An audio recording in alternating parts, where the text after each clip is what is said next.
आ जाओ बेटा, शुरू करें आज की क्लास।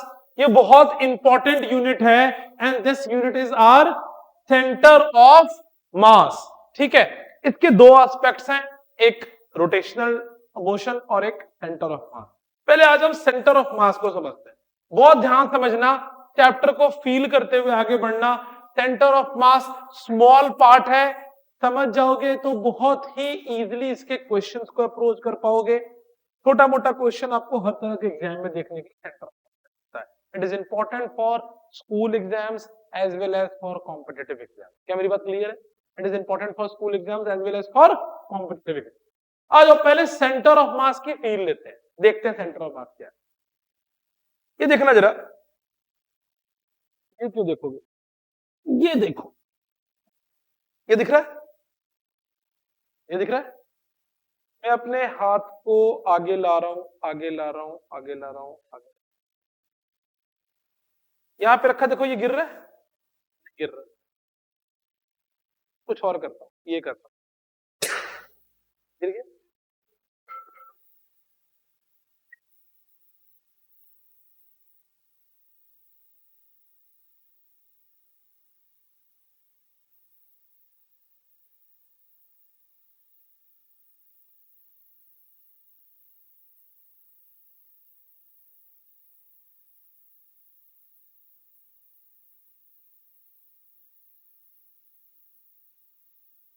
दोबारा देखो, दोबारा समझो, ध्यान से कॉन्सेंट्रेट करो, कॉन्सेंट्रेट करो।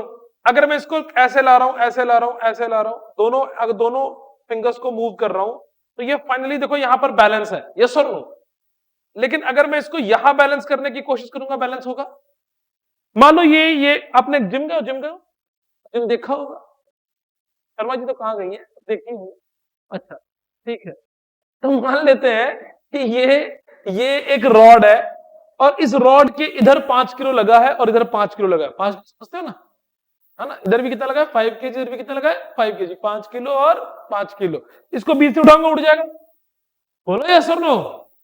अच्छा इधर लगा दिया मैंने 10 किलो, इधर कितना लगा दिया 10, और इधर लगा दिया 7.5, 7.5 समझते हो ना?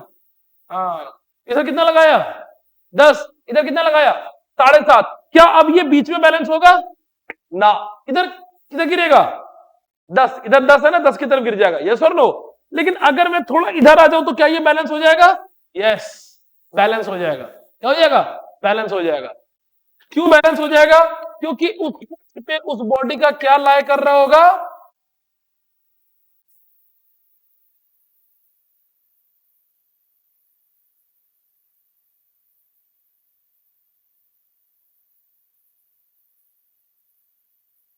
तो फिर यहां पे क्या बैलेंस हो जाएगा उसका?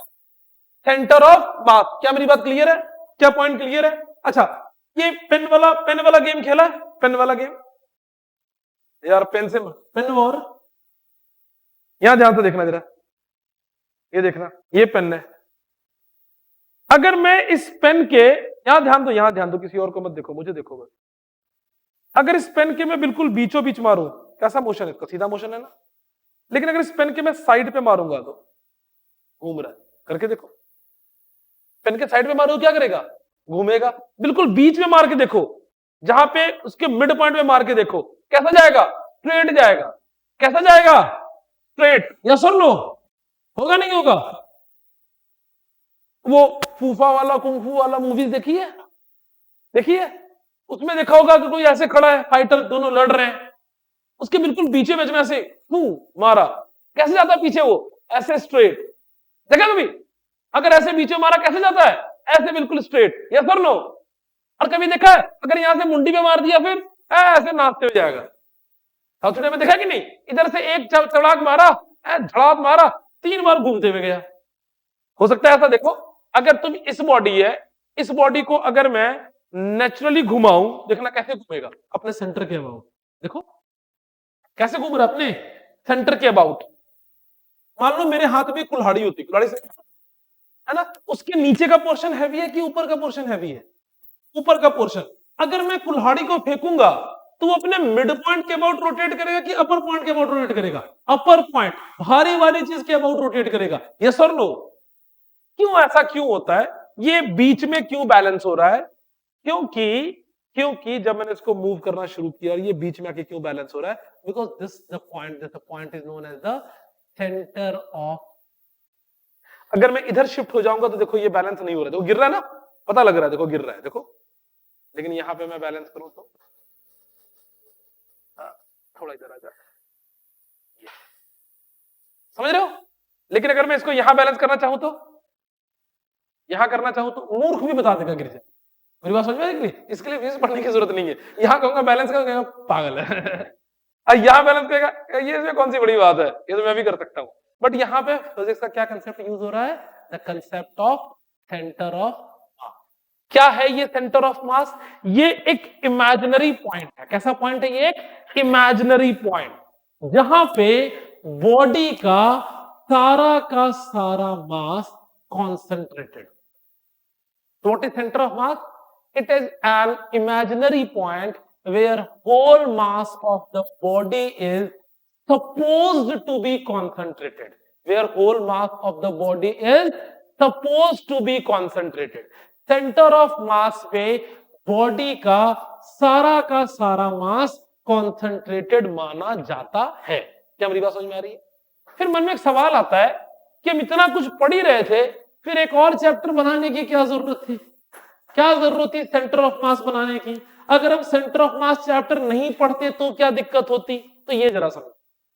अगर कोई कहीं पे बहुत सारी बॉडीज है, जैसे ये क्लासरूम है, यहाँ पे बहुत सारी बॉडीज है ना, बहुत सारी बॉडीज, कुछ लाइव बॉडीज है, कुछ डेड बॉडीज है, और बहुत सारी बॉडीज है। अगर मान लो कोई आदमी आके इस क्लासरूम पे फोर्स लगा रहा है, क्या लगा रहा है इस क्लासरूम पे, फोर्स। लाइव बॉडीज बोलती हैं, डेड बॉडीज चुप रहती हैं। तो इस क्लासरूम पे क्या लग रही है, फोर्स। क्या लग रही है, फोर्स। अब सवाल यह है कि वो फोर्स कहां से दिखाया जाए। मान लो मैं कैसा बॉडी, पॉइंट साइज ऑब्जेक्ट हूं कि तुम्हारे लिए एक्सटेंडेड बॉडी है, एक्सटेंडेड ही हूं, पॉइंट साइज तो कहीं से नहीं हूं, तो I am N extended body. मान लो तुमने मेरे यहां पर एक फोर्स लगा दी 10 न्यूटन की, और फिर तुमने एक 20 न्यूटन की फोर्स यहां से लगा दी। अब अलग अलग जगह से अगर फोर्स लगाओगे तो उसकी स्टडी करनी मुश्किल हो जाती है। तो क्या करो, मेरे पूरे बॉडी को हटा के मुझे किससे रिप्रेजेंट कर दो, एक पॉइंट से। क्या होगा, ईज ऑफ स्टडी हो जाएगी। क्या हो जाएगी, बोलो, ईज ऑफ स्टडी। तो ईज ऑफ स्टडी हो जाएगी तो इस चीज को पढ़ना आसान हो जाएगा। तो इसीलिए सेंटर ऑफ मास के कंसेप्ट में हम क्या पढ़ते हैं, सेंटर ऑफ मास के कंसेप्ट में, कि पूरी बॉडी को सिंगल पॉइंट से रिप्रेजेंट करो। और वो पॉइंट कौन सा होगा, वो पॉइंट है जहां पे बॉडी के सारा का सारा मास कौन, मतलब अच्छा इन जनरल हम सब ह्यूमन बॉडी का सेंटर ऑफ मास यहां कहीं पर, यहां देखो हार्ट के नीचे एक ट्रायंगल सा होगा, जिनका पेट बड़ा हो गया होगा वो ट्रायंगल छिप गया होगा पेट से, ठीक है, थोड़ा डाल के देखो दिखेगा, यहाँ पे एक ट्रायंगल है ना, this is our centre of mass, this is our centre of mass. तभी तुम देखो, जब देखो उसमें वो यहाँ पे ऐसे हिट कर रहा होता, देखा है कई बार इस जगह पे हिट कर रहा होता है। अगर आप सेंटर ऑफ मास पे हिट करो, देखो पूरी बॉडी डिस्प्लेस होती है। क्या मेरी बात समझ में आ रही है, क्यों हमारा सेंटर ऑफ मास यहाँ है। अब एक बात समझो, सेंटर ऑफ मास के डिस्ट्रीब्यूशन के अकॉर्डिंग, सेंटर ऑफ मास कैसे होता है बोलो बेटा, मास के डिस्ट्रीब्यूशन के अकॉर्डिंग। जिधर मास ज्यादा होगा सेंटर ऑफ मास उसी की तरफ लाई करें। एग्जाम्पल की वजह से समझते हैं, आयो मान लो ये एक स्फेरिकल बॉडी है। कैसी बॉडी है, एक स्फेरिकल बॉडी। तो इसका सेंटर ऑफ मास इसके बिल्कुल बीचों बीच होगा। इसका सेंटर ऑफ मास कहां होगा बोलो बेटा, इसके बिल्कुल बीचों बीच। क्यों बीचों बीच है, क्योंकि इसका मास चारों तरफ एक जैसा ही डिवाइडेड है। लेकिन मान लो अगर कोई एक ऐसी बॉडी हो सकती है, इसका सेंटर ऑफ मास कहां होगा, इसके बीच में होगा, नो, इसका सेंटर ऑफ मास नीचे लाई करेगा। क्यों, क्योंकि नीचे का मास ऊपर के मास से ज्यादा है। मेरी बात समझ में आ रही है। तो सेंटर ऑफ मास कहां लाई करता है, अगर किसी सिंगल बॉडी की देखनी है तो सेंटर ऑफ मास उस पॉइंट पे लाई करता है जिधर मास ज्यादा हो। अगर बॉडी में मास यूनिफॉर्मली डिस्ट्रीब्यूटेड है तो सेंटर ऑफ मास बिल्कुल उसके मिड पॉइंट पे लाई करेगा। क्या मेरी बात क्लियर है, मेरी बात समझ में आ रही है। अगर कोई यूनिफॉर्म शेप्ड बॉडी है, जैसे ये ग्लास कैसा लग रहा है, यूनिफॉर्म है कि नॉन यूनिफॉर्म है, यूनिफॉर्म है, तो इसका सेंटर ऑफ मास कहां लाई करेगा? बिल्कुल इसके मिड पॉइंट पर। इसके सेंटर ऑफ मास कहां लाई करेगा? बोलो बेटा, बिल्कुल इसके मिड पॉइंट पे लाई करेगा, यहां कहीं पे इसका सेंटर ऑफ मास लाई करेगा।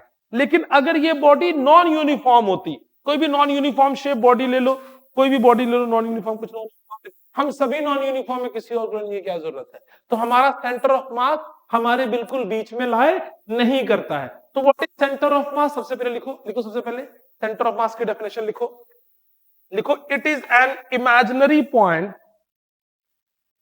लिखो सेंटर ऑफ मास में, it is an imaginary point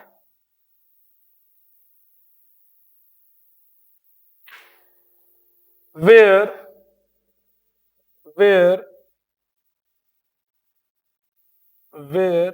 the whole mass of body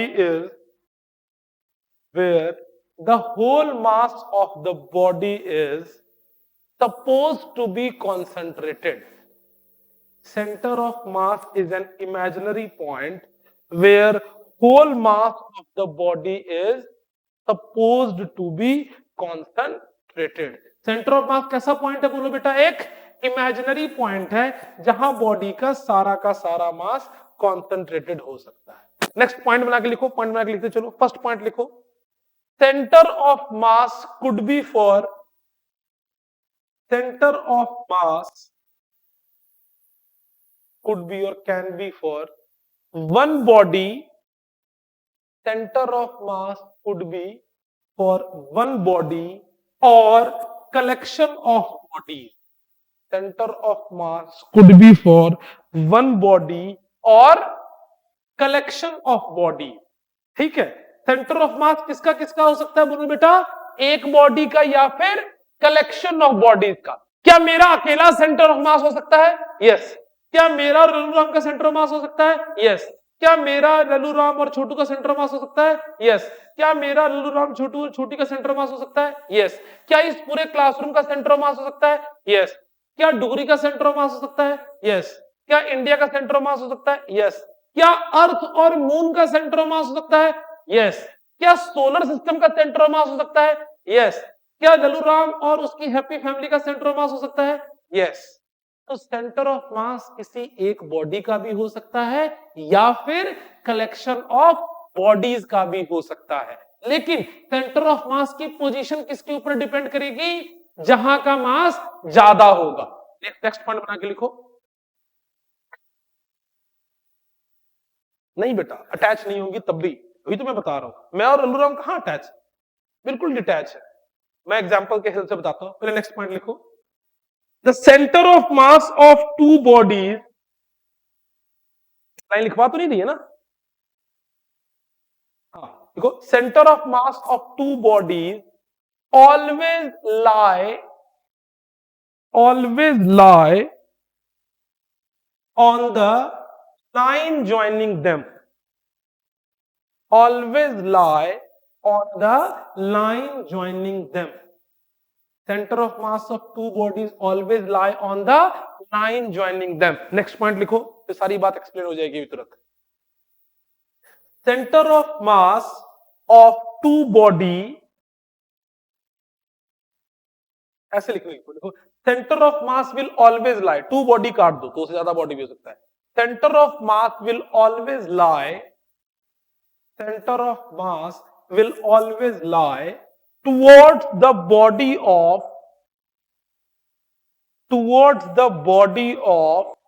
greater mass. Always lie towards the body of greater mass. Example के लिए समझो, ये दोनों किसका एग्जाम्पल है? देखो, सिंगल बॉडी का। इसका एग्जाम्पल है, बोलो बेटा, सिंगल बॉडी है ना, वन बॉडी। ये अकेली एक बॉडी है, इसका सेंटर ऑफ मास कहां है? In the mid point. क्यों? इसका मास यूनिफॉर्मली डिस्ट्रीब्यूटेड है। इसमें मास नीचे का ज्यादा होगा, ऊपर का कम होगा, तो इसका सेंटर ऑफ मास कहां आ गया? नीचे की तरफ। ये दोनों सिंगल बॉडी का एग्जाम्पल। दूसरा एग्जाम्पल देखो, मान लो ये एक बॉडी है जिसका मास है m1, लाइन नहीं अभी बना रहा, नहीं तो हर्षिता का डाउट कंटिन्यूड रहेगा। और ये दूसरा बॉडी है जिसका मास क्या है? m2। दोनों अलग अलग है, दोनों बॉडीज अलग अलग है, अब मुझे M1 और M2 का सेंटर ऑफ मास बनाना है। किसका किसका सेंटर ऑफ मास बनाना है बोलो बेटा? M1 और M2 का। तो जिन दो का सेंटर ऑफ मास बनाना है उन दोनों को पहले एक लाइन से ज्वाइन कर दो। Centre of mass will always lie on the line joining them. देखो लिखवाया हुआ है, बोलो यार। अब इन दोनों को ज्वाइन करने के बाद आप क्या करो, M1 बड़ा है कि M2 बड़ा है? M2 देख के पता चल रहा है M2 is greater than M1, तो इसका सेंटर ऑफ मास इस किसी पॉइंट पर होगा। This is the position of centre of mass, it is lying towards M2। बोलो भाई, ये टू बॉडी सिस्टम हो गया। इसी में एक और एग्जांपल ले लेता हूं। मान लो ये M1 है और ये M2 है, और दोनों के मासेस आपस में क्या है? सेम है। तो इसका सेंटर ऑफ मास कहां लाया करेगा? At the mid point. This is the centre of, और ये पॉइंट कौन सा होगा? Mid point of line joining.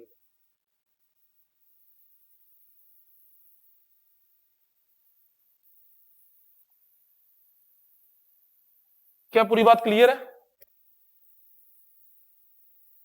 Second body नीचे से भारी है तो सेंटर ऑफ मास नीचे की तरफ शिफ्टेड है। बॉडी के जिस भी पोर्शन का मास ज्यादा होगा सेंटर ऑफ मास उसकी तरफ शिफ्ट हो जाएगा। जैसे मान लो मेरा और पार्थ का सेंटर ऑफ मास बनाना है, या ध्यान दो, मेरे और पार्थ का क्या बनाना है? सेंटर ऑफ मास। तो सबसे पहले क्या करो, मेरे और पार्थ को एक लाइन से ज्वाइन कर दो। अब किसका मास ज्यादा होगा? पार्थ का। क्या कम है? तो किसका मास ज्यादा है? पार्थ का। तो सेंटर ऑफ मास किधर होगा? पार्थ की तरफ। यस और नो? मेरे और संयम का सेंटर ऑफ मास बनाना है। क्या करो, मेरे और संयम को, चाहे बीच में कोई भी आ रहा हो, कैसी भी दीवारें हो बीच में, कोई फर्क नहीं पड़ता, मुझे और संयम को एक लाइन से ज्वाइन कर दो। Now centre of mass will lie towards संयम, क्योंकि संयम का मास मेरे से। यस और नो? तो centre of mass will always lie towards the greater mass. हाँ, मोर देन टू बॉडीज हो, मान लो मेरे, संयम और हर्षिता तीनों का सेंटर ऑफ मास निकालना है। सबसे ज्यादा मास संयम का, उसके बाद हर्षिता का, उसके बाद सबसे कम मेरा। अब तुम किसी भी दो का पहले निकाल लो। पहले क्या करो, हर्षिता और संयम को एक लाइन से ज्वाइन कर दो। सेंटर ऑफ मास किधर लाया करेगा? संयम की तरफ। सेंटर ऑफ मास इन दोनों का मिल गया। अब उस लाइन को मेरे से ज्वाइन कर दो, वो सेंटर ऑफ मास किधर लाया करेगा? उधर। ठीक है, उधर का मास ज्यादा है तो सेंटर ऑफ मास मिल गया। हाँ, मान लो अगर 10 चीजें हैं, आपको 2 + 3 + 4 + 5 करना है, नहीं ऐड कर सकते क्या? पहले दो को ऐड किया, फिर तीसरे को निकाल लिया। यहां पे क्या करेंगे, पहले दो बॉडीज का सेंटर ऑफ मास निकालेंगे, फिर तीसरे के साथ, फिर तीसरे चौथे के साथ, चौथे को पांचवें के साथ, एंड सो ऑन। क्या मेरी बात समझ में आ रही है? क्यों दो आ जाएंगे भाई? क्यों दो आ जाएंगे? अरे यार, तुम्हारा और मेरा पहले निकाल लिया और उसके बाद उसका और इसका निकाल लिया, तो फिर तो सिंगल पॉइंट ही आया ना। क्वेश्चन करेंगे तो बात क्लियर हो जाएगी। हाँ जी,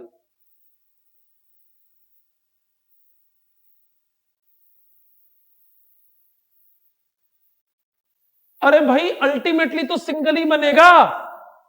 क्वेश्चन कराऊंगा तो बात क्लियर होगी।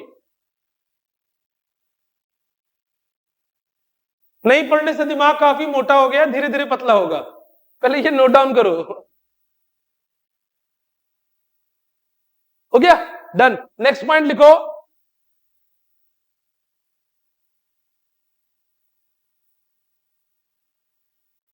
मैं एग्जांपल देके बता देता हूं। अरे यार, पानी पीने दो, ऐसे डाउट पर।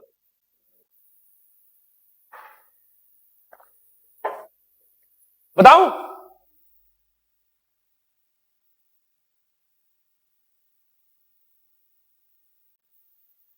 बोलू? देखना ध्यान से, बता ही देता हूं इन लोगों को। क्वेश्चन आएगा तब तक के वेट नहीं करते हैं, को बता ही देते हैं। इमेजिनेशन पावर कितनी वीक है, सही जगह इमेजिनेशन रखो, देखो कभी गलती नहीं होगी। कितनी बॉडीज ले लूं बोलो? 4, M1, M2, M3, M4। यहां देखो, फटाफट देखना, टाइम वेस्ट नहीं करेंगे इस चीज के ऊपर। M1 M2 को ज्वाइन किया, एक सेंटर ऑफ मास आ गया। इसका सेंटर ऑफ मास M3 से ज्वाइन किया, एक सेंटर ऑफ मास आ गया, इस सेंटर ऑफ मास को M4 से ज्वाइन किया, फाइनल सेंटर ऑफ मास आ गया। This is the centre of mass all the 4। कहां 2 आ रहा है?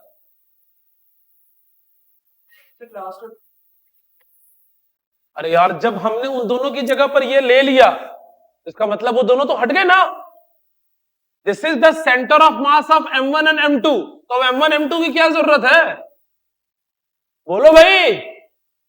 फिर इन दोनों को ज्वाइन करके ये सेंटर ऑफ मास निकाल दिया, तो बाकियों की जरूरत नहीं है। This point is representing the mass of all the 3। यही तो मतलब है सेंटर ऑफ मास का। अगर मान लो डुगरी का सेंटर ऑफ मास आया है और मान लो राजवीर डुगरी में रहता है, तो राजवीर छूट थोड़ी जाएगा। If it is the centre of mass of Dugri, तो राजवीर भी उसमें इंक्लूडेड है, उसका मास भी होगा, चाहे ये मास बहुत कम है, पर इग्नोर नहीं होगा। This mass will be also considered while we are taking the centre of mass of डुगरी। अगर इस क्लासरूम का सेंटर ऑफ मास लिया जा रहा है, तो इस क्लासरूम के हर एक बॉडी का मास उसके अंदर है। यही तो मैं कह रहा हूं। अगर मेरा सेंटर ऑफ मास है, इसका मतलब उस पॉइंट पे मेरा सारा मास है। अब मेरा कान आंदोलन नहीं कर सकता कि मेरा मास छूट गया, नहीं छूटा। If it is my centre of मास, मेरे कान नाक सबका मास आ चुका है वहां पर। यस और नो? अगर इस क्लासरूम का सेंटर ऑफ मास आया है, तो आप में से कोई नहीं छूटे हो। यस और नो?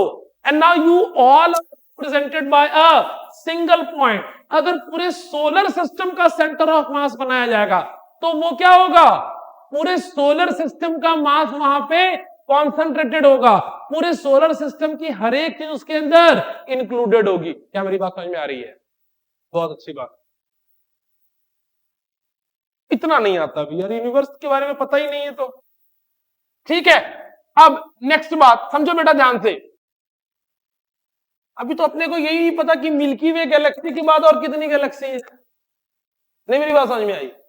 अपने को लगता है कि मिल्की वे गैलेक्सी से और कितनी गैलेक्सी हो सकती है। तो यूनिवर्स का सेंटर ऑफ मास तो भगवान ही जाने कहां होगा। तुमको पता है? नहीं पता होगा। कई बार मैंने पहले बताया, हम अर्थ के कितने किलोमीटर के नीचे नहीं जा सके हैं? हम अर्थ के 12 किलोमीटर के नीचे नहीं जा सके हैं। साइंस में कितना स्कोप ऑफ डेवलपमेंट है ये सोच लो। अर्थ के 12 किलोमीटर के नीचे नागराज रह रहा है कि ध्रुव रहता है, अपने को पता नहीं है। रशिया में रिसर्च के दौरान बस एक होल डिग किया गया जिसकी maximum depth is 12 kilometre. 12 kilometre. 12 kilometre के बाद नीचे क्या है अपने को पता नहीं है। यूनिवर्स तो बहुत दूर है भाई, तभी तो कहता हूं साइंस पढ़ो, घूमो मत। हाँ जी, हाई टेम्परेचर लो प्रेशर, बहुत हाई टेम्परेचर लो प्रेशर। हाँ मैं तो कह रहा हूं 10,000 क्या किसी भी, हम अर्थ के क्रस्ट मेंटल कोर तो हमारी कोरी कल्पना है कि अर्थ में पहले क्रस्ट होगा, फिर मेंटल होगा, फिर कोर होगा। अपने को पता कुछ नहीं है, ये सब माना हुआ है। क्या पता नीचे से दैत्य ही निकलना है, नहीं पता है अभी अपने को। बात समझ में आ रही है? आ जाओ इधर वापस आओ, कॉन्सेप्ट पे रहते हैं। ओके अब आगे की बात, नेक्स्ट पॉइंट लिखो। Centre of mass of a body, centre of mass of a body can also lie, center of a mass of a body, center of a mass of a body can also lie outside a body। ये बड़ा interesting है। center of a mass of a body can also lie outside a body। ये बड़ा interesting है। किसी body का centre of मास उस body के बाहर हो सकता है। कहां हो सकता है? बाहर हो सकता है। मतलब उसका सारा मास उस बॉडी में कॉन्सेंट्रेटेड ही नहीं है। बोलो ये कैसे हो सकता है? क्योंकि ये एक इमेजिनरी पॉइंट है ना, ख्याली पॉइंट। तो यहां पे सेंटर ऑफ मास किसी बॉडी के बाहर भी हो सकता है। प्रैक्टिकल एग्जांपल, अब सबके बहुत के हाथ में कड़ा होगा। कड़ा का सेंटर ऑफ मास कहां लाई करे? कड़ा समझते हो ना, ये इसका सेंटर ऑफ मास कहां पर होगा? इसके बीच में। और कड़ा का बीच इसके अंदर है कि बाहर है? अंदर है। मतलब it is lying on the body और outside the body. Where on the body. और कड़ा का ऑन द बॉडी कहां है? कड़ा तो ये बीच में रिंग समझते हो? रिंग, मान लो ये रिंग है, कड़ा छोड़ देते हैं। अभी देखो इसको कंसेप्ट क्लियर हो जाएगा। ये रिंग है और ये मान लो एक डिस्क है। रिंग और डिस्क में क्या फर्क होता है? अरे रिंग हॉलो होता है, रिंग पहना सकते हो, डिस्क थोड़ी पहनाओगे। मेरी बात समझ में आ रही नहीं आ रही है? क्या डिफरेंस है रिंग और डिस्क में? रिंग पहना सकते हैं, डिस्क नहीं पहना सकते। क्यों? क्योंकि डिस्क बीच से सॉलिड है। अब रिंग का सेंटर ऑफ मास कहां लाया करेगा? बीच में। और डिस्क का भी सेंटर ऑफ मास कहां लाया करेगा? बीच में। अगर यूनिफॉर्मली मास डिस्ट्रीब्यूटेड है, it is lying, this is centre of mass, centre of mass is lying on the body, yes और नो? और रिंग में centre of mass is lying outside the body. क्या मेरी बात क्लियर है?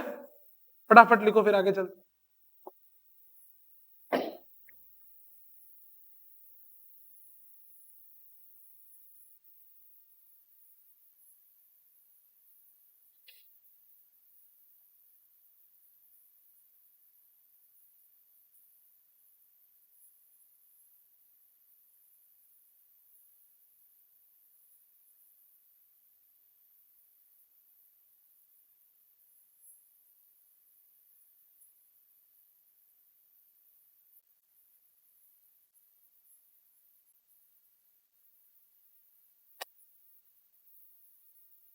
डन बेटा? चलो, अब अभी तक हमने सेंटर ऑफ मास के पोजीशन को देखा। अब मैं सेंटर ऑफ मास की वैल्यू को किसी भी बॉडी के लिए कैलकुलेट करना चाहता हूं, उसका फॉर्मूला सिखाता हूं। बहुत इजी फॉर्मूला है और ये अकेला फॉर्मूला, और इसी पे बेस्ड आपको क्वेश्चन आएगा, और फिर भी आपको करने में तकलीफ आएगी, बट धीरे धीरे ठीक हो जाएगा। लिखो लिखो, formula for centre of mass of two particle system.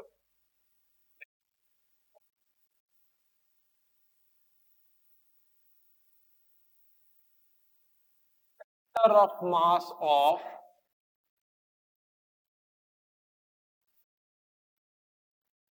To particle system. मुझे क्या निकालना है बोलो बेटा? सेंटर ऑफ मास निकालना है। किसका सेंटर ऑफ मास निकालना है? किसी भी दो पार्टिकल सिस्टम के सेंटर ऑफ मास की वैल्यू कैलकुलेट करनी है। कॉन्सेंट्रेट करोगे, सबका ध्यान बोर्ड की तरफ होना चाहिए। यहां ध्यान दो, मान लो ये मेरे पास एक बॉडी है, एंड से दिस बॉडी इज m1। अब m1 के कुछ ना कुछ कोऑर्डिनेट्स होंगे यार, हम किसी की वैल्यू कैसे निकालेंगे? कोऑर्डिनेट से ही तो निकालते होते हैं ना, यस और नो? मान लो अगर बताना है किसी को कि अभी अभी मान लो सडनली नेवी को पता चला या आर्मी को पता चला कि ब्रह्म प्रकाश के पास कुछ खुफिया इंफॉर्मेशन है, तो वो यहां की पुलिस को ब्रह्म प्रकाश का क्या शेयर करेगा? कोऑर्डिनेट्स। लोकेशन क्या देता है एक्चुअली? कोऑर्डिनेट्स। तो किसी भी चीज की अगर पोजीशन बतानी हो तो हम कैसे बताएंगे?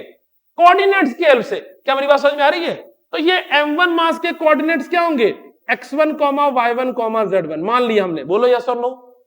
इसी तरह यहां पे दूसरा मास है, एंड से the second mass is my m2, और इस m2 के कोऑर्डिनेट्स क्या है?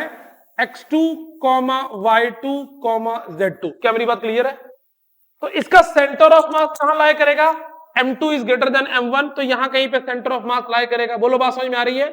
और मान लो इसके कोऑर्डिनेट्स हैं x, y, z। What is x, y, z? These are the coordinates of centre of mass. Centre of mass को शॉर्ट फॉर्म में क्या लिखते हैं? COM। What is x1, y1, z1? Coordinates of first mass m1। And what is x2, y2, z2? Coordinates of m2। क्या पूरी बात clear है? फिर से बता रहा हूं क्योंकि बच्चे यहां पे मिस्टेक करने में अभी भी दिक्कत करते हैं, मिस्टेक करते होते हैं इसके अंदर। तो अब अगर मुझे x, y, z की वैल्यू निकालनी है, कोऑर्डिनेट्स ऑफ सेंटर ऑफ मास निकालना है, तो x कोऑर्डिनेट का फॉर्मूला होगा, अगर दो बॉडी है तो m1 x1 plus m2 x2 divided by m1 plus m2। क्या बात क्लियर है? सिमिलरली y कोऑर्डिनेट की वैल्यू होगी मेरे पास m1 y1 plus m2 y2 divided by m1 plus m2। Similarly z coordinate की वैल्यू होगी m1 z1 plus m2 z2 divided by m1 plus m2। So what is x, y, z? These are the coordinates of center of mass. What is x1, y1, z1? Coordinates of mass m1. What is x2, y2, z2? Coordinates of, क्या पूरी बात clear है? फटाफट note down करो फिर आगे चलो.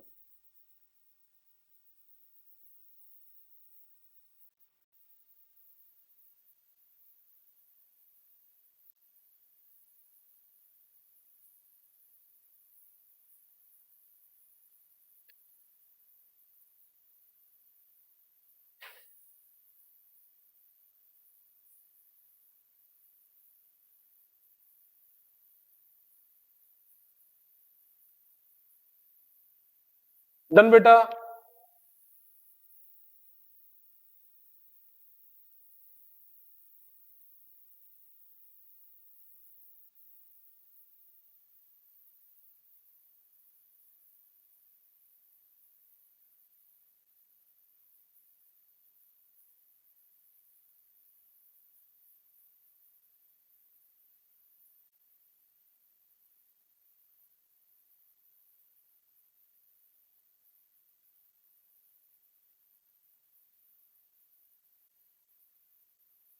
Done.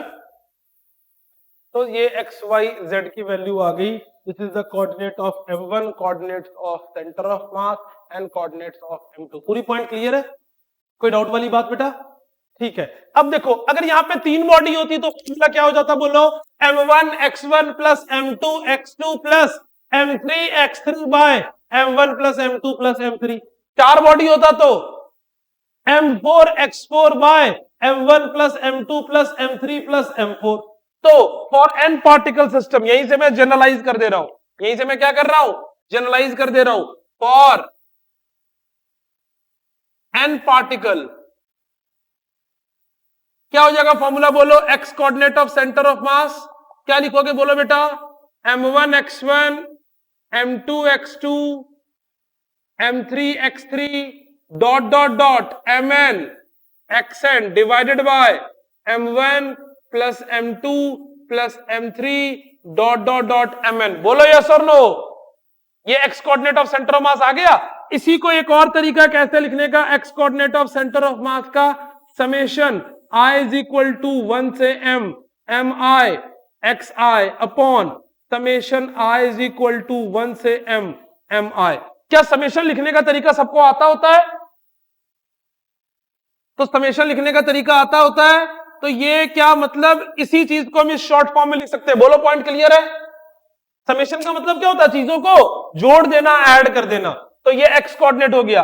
Similarly अगली बार हम क्या लिखेंगे बोलो बेटा? y coordinate of centre of mass. क्या लिखेंगे बोलो बेटा? y coordinate of centre of mass. क्या आएगा बोलो बेटा? m1 y1 plus m2 y2 plus m3 y3 plus dot dot dot mn yn divided by m1 plus m2 plus m3 dot dot dot mn. बोलो पूरी बात clear है? Short form में फिर इसको कैसे लिख सकते हैं बोलो बेटा? y coordinate of centre of mass को summation I is equal to 1 से m mi yi अपॉन, बोलो क्लियर है पूरी बात? क्या similarly z coordinate of centre of mass लिखा जा सकता है? लिख रहा हूं वहां पर, फटाफट इधर रब कर देता हूं. ये सब टू पार्टिकल सिस्टम से मैंने इसको क्या बना दिया? n particle system.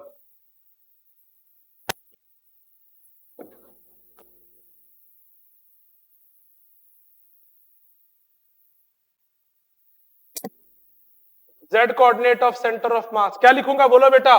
m1 z1 m2 z2 m3 z3 dot dot dot mn zn upon m1 plus m2 plus m3 dot dot dot mn. तो z coordinate of centre of mass क्या हो जाएगा? Summation I is equal to 1 से n तक mi zi upon summation I is equal to 1 से mi. So we have x coordinate of center of mass, y coordinate of center of mass and z coordinate of center of mass for n particle system या n bodies. बोलो पूरी बात clear है?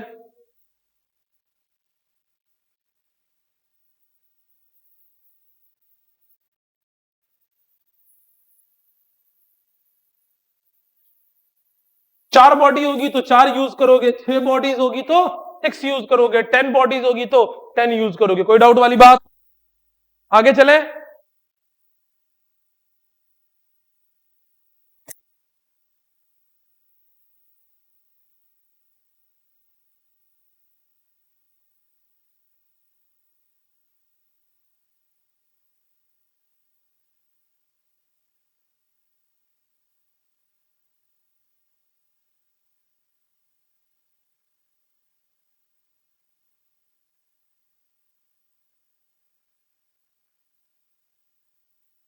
छोटू, i is equal to 1 से लेकर n तक है बेटा।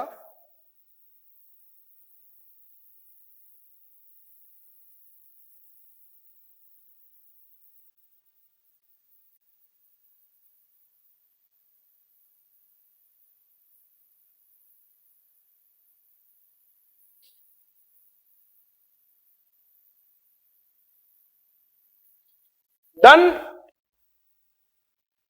भाई, बस 1 मिनट है तुम्हारे पास। तेरी नोटबुक कहां है भाई?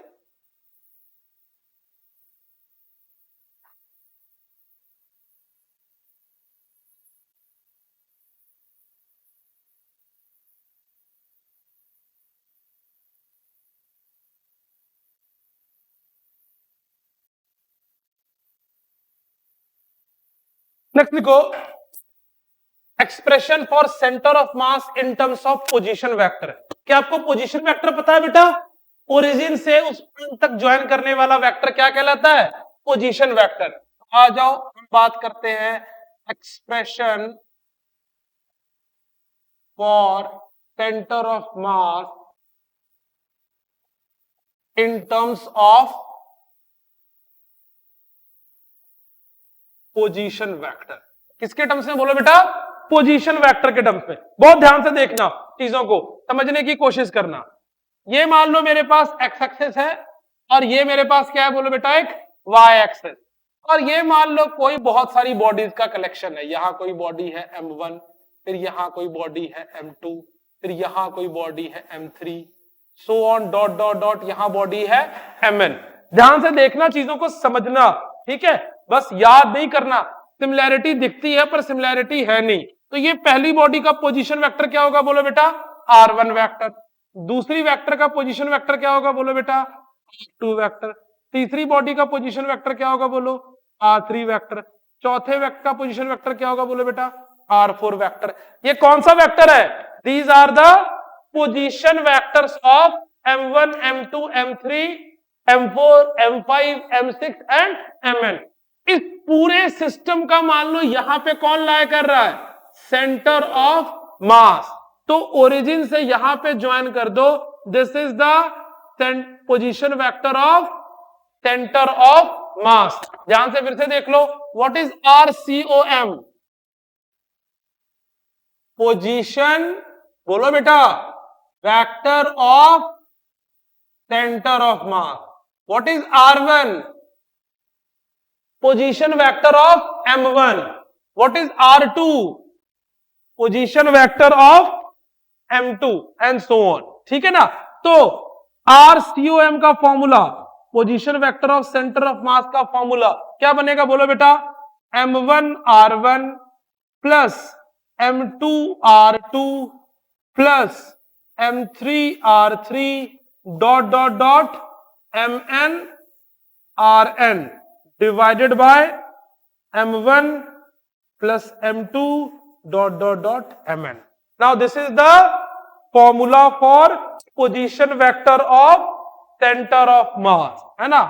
फटाफट नोट डाउन करो, सबको यूज करना सिखाऊंगा, बस अभी फॉर्मूला को समझो, समझते हुए लिखना।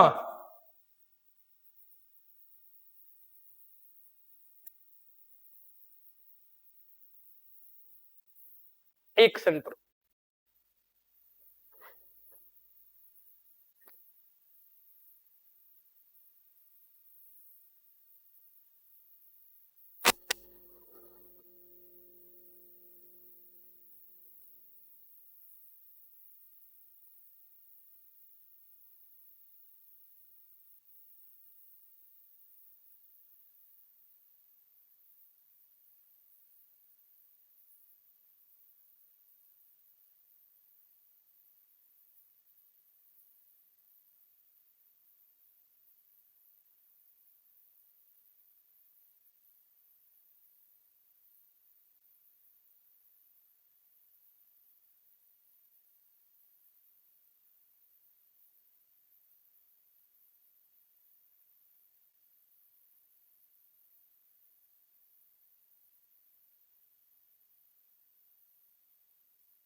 चलो आगे लिखो। अब एक बात समझो पहले लिखने से पहले, दो तरह के मास का डिस्ट्रीब्यूशन हो सकता है। किस तरह से मास का डिस्ट्रीब्यूशन हो सकता है? दो तरीके से। एक डिस्ट्रीब्यूशन कहलाता है डिस्क्रीट डिस्ट्रीब्यूशन। क्या कहलाता है एक डिस्ट्रीब्यूशन? Discrete distribution. समझाता हूं, पूरी बात समझ में आएगी। पहले डिस्ट्रीब्यूशन क्या कहलाती है बोलो बेटा? Discrete distribution. और दूसरी डिस्ट्रीब्यूशन कहलाती है कॉन्टिन्यूअस डिस्ट्रीब्यूशन। कैसे कहलाती है बेटा? Continuous distribution. पहले फॉर एग्जांपल मान लो अभी हम सडनली इस क्लासरूम में वैसे कुछ बातें कर रहे हैं, कोई बच्चा यहां बैठ जाए, कोई बच्चा वहां बैठ जाए, कोई बच्चा यहां बैठ जाए। ये जो बच्चे अलग अलग बैठे हुए हैं, ये कॉन्टिन्यूअस बैठे हैं कि डिस्क्रीट बैठे हैं? डिस्क्रीट। डिस्क्रीट का मतलब क्या होता है? कोई डिफाइंड पैटर्न नहीं। क्या मेरी बात समझ में आ रही है? जैसे आपने बाहर में एक्टिवा लगाई होगी, क्या ये कॉन्टिन्यूअस पैटर्न है कि डिस्क्रीट पैटर्न है? डिस्क्रीट पैटर्न है, जहां जिसका मन किया वहीं रोके उठ के ऊपर आ गया। क्या मेरी बात समझ में? सिमिलरली मासेस की डिस्ट्रीब्यूशन भी कैसे हो सकती है? डिस्क्रीट। दूसरी मासेस की डिस्ट्रीब्यूशन कैसे हो सकती है? कॉन्टिन्यूअस। फॉर एग्जांपल आप इसको ध्यान से देखो, ये मार्कर में मासेस कैसे डिस्ट्रीब्यूटेड है? कॉन्टिन्यूअस। इसकी मासेस कैसे डिस्ट्रीब्यूटेड है? कॉन्टिन्यूअस। लेकिन इस क्लासरूम के अंदर में रखी चीजों का मासेस कैसे डिस्ट्रीब्यूटेड है? डिस्क्रीट। क्या मेरी बात समझ में आ रही है? कि ये यहां रखा है, तुम वहां बैठे हो, कोई चीज अलग अलग जगह पर रखी हुई है। ये कॉन्टिन्यूअस डिस्ट्रीब्यूशन है कि डिस्क्रीट डिस्ट्रीब्यूशन है? डिस्क्रीट डिस्ट्रीब्यूशन है। क्या मेरी बात समझ में आ रही है? तो अगर कॉन्टिन्यूअस डिस्ट्रीब्यूशन आएगा तो उसको सॉल्व करने के लिए हम समेशन की जगह इंटीग्रेशन लगाएंगे। क्या लगाएंगे समेशन की जगह? इंटीग्रेशन। और डिस्क्रीट में क्या लगाएंगे हम? समेशन। तो लिखो, on the basis of mass distribution of a body, on the basis of mass distribution of a body, on the basis of mass distribution of a body, bodies are categorized into two types.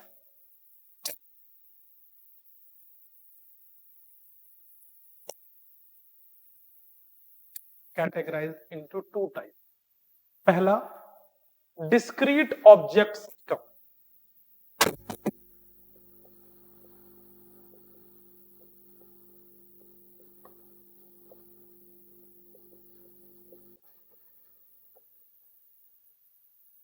or the second is continuous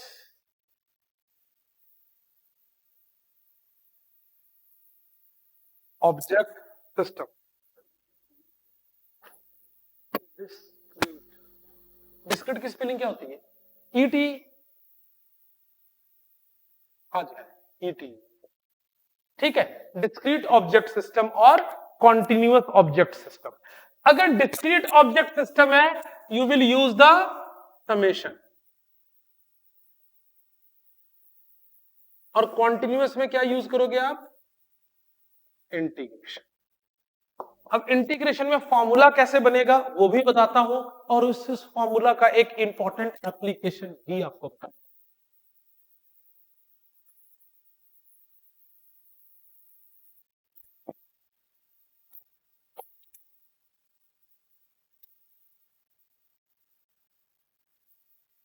लिखो, यहां तक लिख लिया? लिखो, expression for centre of mass of continuous mass distribution. Expression for center of mass of continuous mass distribution.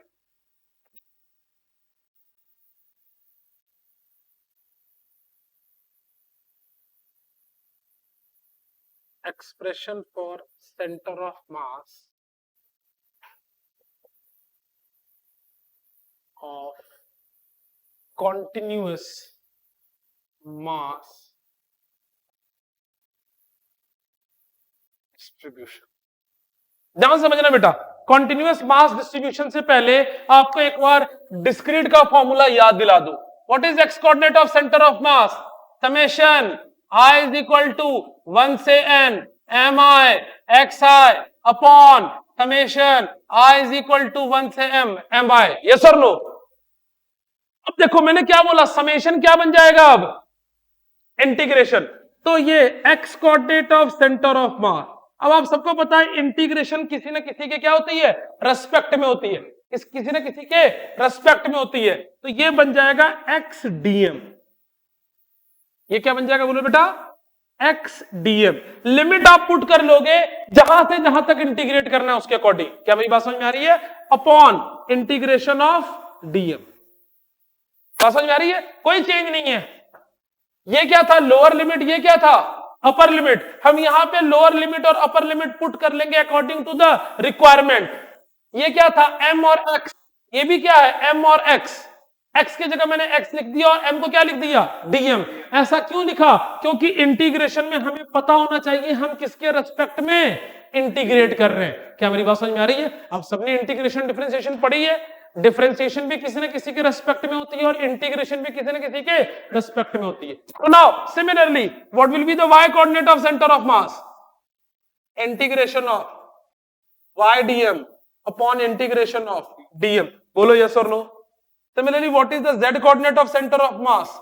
Integration of z dm upon integration of dm। क्या मेरी बात पूरी तरह से क्लियर है?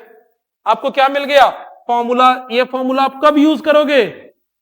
For continuous mass distribution. आपको मैं इसको यूज करके भी दिखाता हूं, फॉर्मूला फटाफट नोट डाउन कर।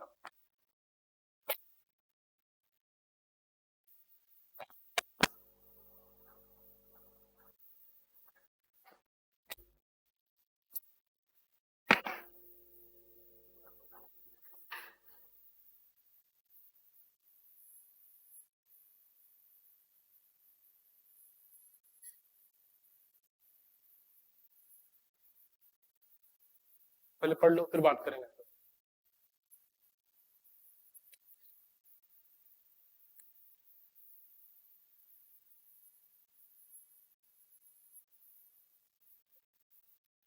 हो गया?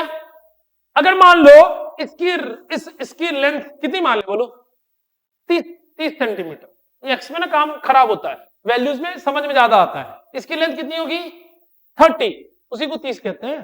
तो इसका सेंटर ऑफ मास कहां लाई करेगा बोलो बेटा? हाँ जी, सेंटर मतलब सेंटर का ज्ञान तो मुझे प्राप्त है, वैल्यू बताओ। 15 सेंटीमीटर की बात है ना। अगर इसका लेंथ एल होता तो इसका सेंटर ऑफ मास कहां लाया करता l/2 पे। ये कैसा लग रहा है कॉन्टिन्यूअस मास डिस्ट्रीब्यूशन की discrete mass distribution? Continuous mass distribution, yes और नो? अरे इसका मास यहां कुछ और नहीं है ना, कॉन्टिन्यूअसली मास डिस्ट्रीब्यूशन है। अगर इसकी लेंथ एल होती तो इसका सेंटर ऑफ मास कहां पे लाया करता l/2 पे। आओ मैं आपको ये बच्चों प्रूफ करके दिखाऊं, तो आपको इस वाले का एप्लीकेशन समझ में आएगा।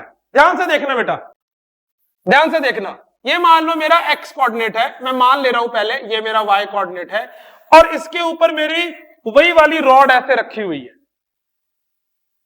It is lying like this. बोलो क्लियर पूरी बात?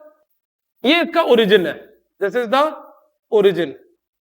और इस रॉड की टोटल लेंथ कितनी है l, और मुझे इस रॉड का सेंटर ऑफ मास निकालना है। मुझे नहीं पता l/2 पर होगा, मुझे क्या करना है इसका सेंटर ऑफ मास निकालना है। तो कुछ बातें पहले लेट कर लेते हैं। लेट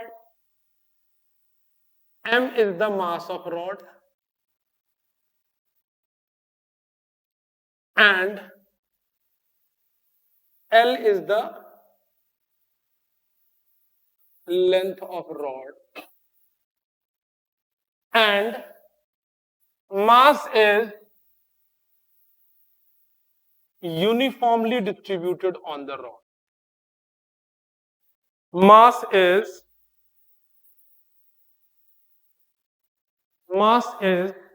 uniformly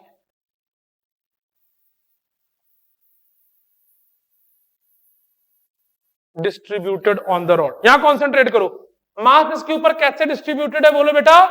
यूनिफॉर्मली, है ना? यूनिफॉर्मली हर जगह पे मास कैसे डिस्ट्रीब्यूटेड है? यूनिफॉर्मली डिस्ट्रीब्यूटेड है। और मुझे अब इसका क्या निकालना है बोलो बेटा? सेंटर ऑफ मास। यहां कॉन्सेंट्रेट करना, सबका ध्यान यहां आओ, असाइनमेंट बाद में देखना। मैं क्या करता हूं, इसके ऊपर एक छोटा सा मास का सेक्शन कट कर लेता हूं। मैंने क्या किया, इसके ऊपर एक छोटा सा मास का सेक्शन कट कर लिया, और मान लो इस सेक्शन की जो लेंथ है, length of this section is dl। कितनी लेंथ है सेक्शन की? dl। एल के टर्म्स में dx मान लो। डीएल भी मान लोगे तो भी कोई दिक्कत नहीं होगी। मैंने क्या मान लिया, बोलो कि कितनी लेंथ है बेटा इसकी, dx, और मान लो ओरिजिन से ये कितने डिस्टेंस दूर है, x डिस्टेंस दूर है। कितने डिस्टेंस दूर है, x डिस्टेंस दूर है। ये रॉड कहां लाई कर रहा है, x एक्सिस पे लाई कर रहा है, तो इसका सेंटर ऑफ मास भी किस पे होगा, x एक्सिस पे। तो फॉर्मूला x का लगाएंगे, y का लगाएंगे, z का लगाएंगे, x का। तो लगाओ x coordinate of centre of mass, क्या फॉर्मूला होगा बोलो, इंटीग्रेशन ऑफ, किसकी इंटीग्रेशन करनी है, x की, किसके रेस्पेक्ट में, dm upon integration of dm। बोलो यस और नो।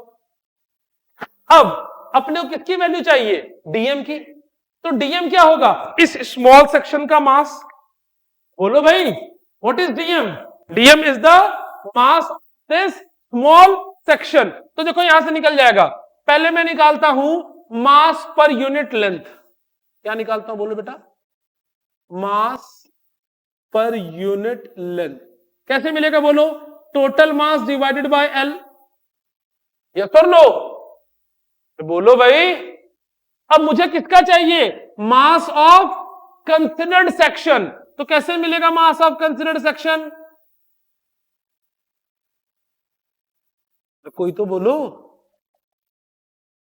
हाल है, mass per unit length multiplied by the length of considered section. और कैसे मिलेगा, यस और नो। नहीं बात समझ में आई, बहुत बुरा हाल है, पता है, बहुत ज्यादा बुरा हाल। कितना हाल है, बहुत ज्यादा बुरा। कभी घर में पेंटर को बुलाया, पेंट करवाया, क्या कहता है, बाबूजी 10 रुपए फुट लूंगा। कैसे लूंगा, 10 रुपए फुट। ये क्या है, पेंट पर यूनिट फुट। तो 3 फुट पेंट कराने के कितने पैसे लगेंगे, इतना भी है ना, ये कैलकुलेशन कितनी भारी है ना। 10 रुपए फुट है, 3 फुट कराना है, 3 इंटू जितना भी है सर नो। सब शूरमा मेरे पास ही है ना। क्या मेरी बात समझ में आ रही है, इसका टोटल मास कितना है, ओ बोलो, लड्डू लेके नहीं बैठो गिर जाएगा मुंह से। टोटल मास कितना है, m, टोटल लेंथ कितनी है, l, तो m बाय l क्या हो गया, मास पर यूनिट लेंथ। तो इतने लेंथ का मास कितना होगा, mass per unit length multiplied by dx। 10th pass करके आयो ना, रिफंड ले लो टीचर से वापस। मास पर यूनिट लेंथ क्या होगा बोलो, m बाय l। तो मास ऑफ कंसिडर्ड सेक्शन क्या होगा, m by n into dx। ये फिजिक्स तो है ही नहीं यार, ये तो बेसिक चीज है। बोलो भाई अगर 2 रुपए पर फुट ये से पेंट करता है तो पहले मुझे, अच्छा ऐसे बोल दे, मान लो तुमको बोले कि ये दीवार 20 फुट की है, इसको पेंट करने के 200 रुपए लगेंगे, तो पर फुट कॉस्ट कितना हुआ,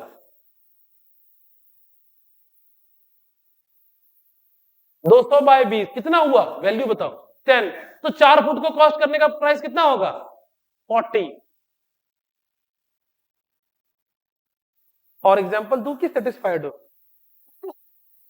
m by l into dx, किसकी वैल्यू आ गई, mass of considered section, that is my dm is equal to m by l dx। बोलो हाँ ना यार, dm की वैल्यू मिल गई है, फॉर्मूला में सब्स्टिट्यूट कर दो, क्या हो जाएगा बोलो, x coordinate of centre of mass into x into dm के जगह पर m by l into dx by integration of m by l into dx।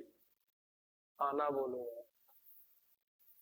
कहां से कहां तक इंटीग्रेट करना है, 0 से लेकर l तक। तो लिमिट कहां से कहां पुट करेंगे, 0 से लेकर l तक, यस और नो।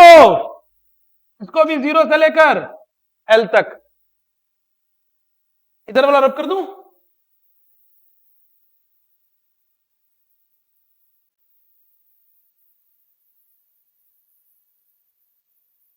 यहां ध्यान दो बेटा। तो फिर क्या होगा बोलो, यहां से ध्यान दो, x coordinate of centre of mass, क्या कांस्टेंट है बोलो, m और l कांस्टेंट, इंटीग्रेशन 0 से लेकर l तक किसकी, x dx अपॉन, फिर क्या होगा बोलो, m बाय l कांस्टेंट 0 से लेकर l तक dx। मैं कोई स्टेप जंप नहीं करना, कि बाद में तुम पूछोगे तो डबल मेहनत लगेगी, तो पहले ही कर लेते हैं, यस और no. x raise to the power n की integration, x raise to the power n plus 1 upon n plus 1। तो क्या होगा बोलो बेटा, ये m बाय एल इंटू 1+1/1+1 0 से लेकर l तक upon m by L dx की इंटीग्रेशन x 0 से लेकर l तक। एक स्टेप भी जंप नहीं कर रहा, बोलो भाई। अब क्या आएगा बोलो, m by L as it is रह गया, उसकी इंटीग्रेशन x²/2 कहां से कहां तक, 0 से l तक, और ये क्या बन जाएगा m बाय एल और इंटीग्रेशन l-0। बोलो, ये m by L cancel out हो गया, ये क्या बचा बोलो, l²/2 - 0/l, क्या बचा ये l और l कैंसल आउट कर दो, l/2। देख लो आराम से, तुम पहले तसल्ली से कैलकुलेशन देखो, जब हो जाएगा तब मुझे बताना कि हाँ जी सर हमने कर ली है कैलकुलेशन, अब आप बताओ, मैं तब तक आंसर लिख देता हूं। तुम तसल्ली से आराम से देखो, तुम्हारी कैलकुलेशन मेरे से कम 5 गुना फास्ट होनी चाहिए, 10 गुना स्लो है। हाँ जी सर, dx के रेस्पेक्ट में इंटीग्रेट किया है, इंटीग्रेशन का लेक्चर रिवाइज करो, ये सब डाउट नहीं कुछ। लिमिट 0 से l तक है भाई, f dx की इंटीग्रेशन x²/2 होती है। नीचे यहां यहां, अच्छा ये बात ठीक है। रॉड की लेंथ कितनी है, हमने रॉड पे छोटा सेक्शन कट किया है, इंटीग्रेट किसको कर रहे हैं, छोटे से सेक्शन को, तो छोटा सेक्शन कहां से कहां लाई कर सकता है, 0 से लेकर एल तक कहीं भी। मैंने सेक्शन यहां लिया है, ये प्रतिज्ञा तो नहीं ली है ना, सेक्शन यहां भी ले सकता था, सेक्शन यहां भी ले सकता था, तो सेक्शन किसके साथ वेरी कर रहा है, एल पे वेरी कर रहा है, एक्स वेरिएबल है, एल के अंदर ही होगा, तो कहां से कहां सेक्शन लाई कर सकता है, 0 से एल तक में कहीं भी। यस,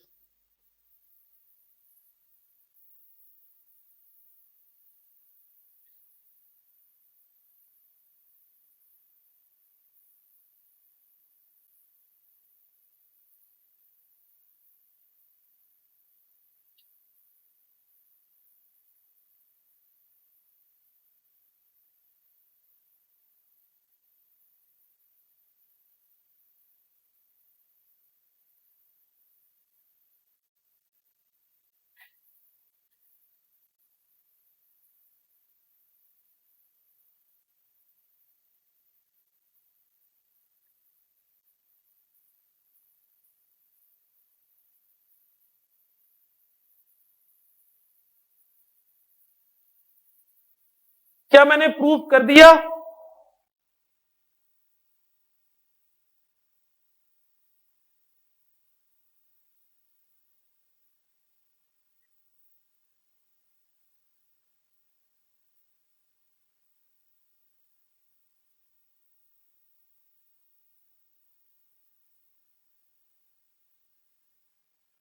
आप इंटीग्रेशन को यूज करके किसी भी कॉन्टिन्यूस बॉडी का सेंटर ऑफ मास निकाल सकते हो।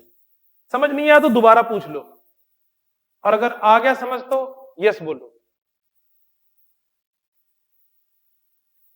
छपाई हो गई,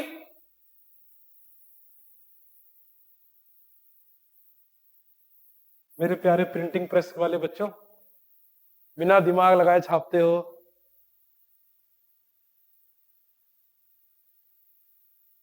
नवनीत कल आएगा ना,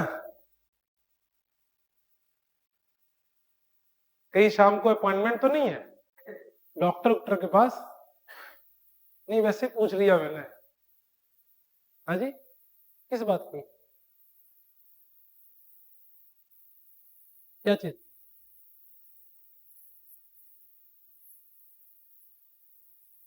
मॉर्निंग में कल मेरे स्कूल में छुट्टी नहीं है, मेरे वहां जाना है, उसके बाद मैं घर आऊंगा, लंच करूंगा, फिर 2 बजे से मेरी क्लास शुरू हो जाएगी, 2 से 4 सिविल लाइन लगाऊंगा, 4:30 इधर आऊंगा, 4:30 से 8 तक आपके साथ रहूंगा।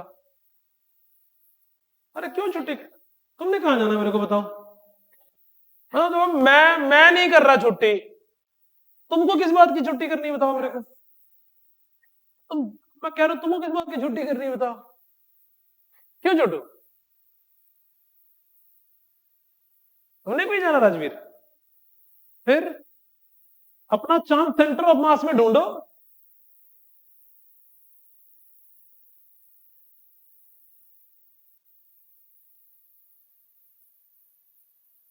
कल राजवीर ने मेहंदी का ठेका ले रखा है, शाम तक उधर बिजी रहेगा।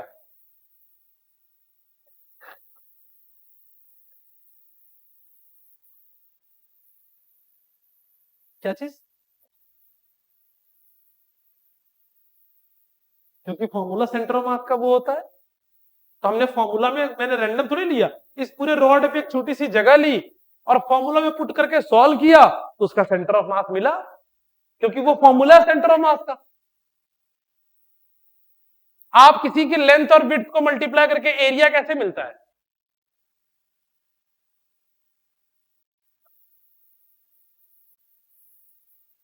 आ जाओ, ये मैंने कॉन्टिन्यूअस के लिए बता दिया आपको। एक अब आपको जो मोस्टली क्वेश्चन आता है ना बेटा, मेरी बात सुनो, मैंने फॉर्मूला लिखा के नहीं छोड़ा था तो डेट कि आप इसको यूज कर सको। आपको जो मोस्टली क्वेश्चन मिलेगा, मोस्टली वो क्वेश्चन मिलेगा आपको डिस्क्रीट बॉडी का। एक क्वेश्चन लिखो एनसीईआरटी का फटाफट। 3 masses of 3 kg, 4 kg and 5 kg, 3 masses of 3 kg, 4 kg and 5 kg are located at 3 kg, 4 kg and 5 kg are located at corners of an equilateral triangle, of side 1 meter. Equilateral triangle of side 1 meter. Find the center of mass of system. Find the center of mass of system. आ जाओ, मैं करके दिखाता हूं ये question, फिर आप आराम से डीबीपी सॉल्व करोगे। आ जाओ, देखो इधर ये एक्स एक्सिस है, ये वाई एक्सिस है। कॉन्सेंट्रेट करना बेटा। 3 मासेस कौन कौन सा है? 3, 4, 5। कौन कौन सा मासेस है बोलो? 3, 4, 5। ये डायग्राम आपको दिया हुआ है, तो यहां पे कौन सा मास रखा हुआ है बोलो? 3 kg। यहां कौन सा मास रखा हुआ है बोलो? 4 kg। और यहां कौन सा मास रखा हुआ है बोलो आपके पास? 5। और आपको इस सिस्टम का सेंटर ऑफ मास बताना है। कितने मासेस हैं यहां पर? 3। अब आपको अलग अलग फाइंड नहीं करना है, आपके पास डायरेक्ट फॉर्मूला है। क्या फॉर्मूला है बोलो? बताओ। यहां ये किस में लाई कर रहा है? X axis, Y axis, Z axis. ये 2 डायमेंशनल है, 3 डायमेंशनल है कि 1 डायमेंशनल है? तो सेंटर ऑफ मास के कितने कोऑर्डिनेट्स होंगे? 2। एक कौन सा होगा? एक्स कोऑर्डिनेट, और एक कौन सा होगा? Y coordinate. क्या होगा X coordinate of centre of mass? m1 x1 plus m2 x2 plus m3 x3 divided by m1 plus m2 plus m3। Yes और नो? y coordinate of centre of mass क्या होगा बोलो?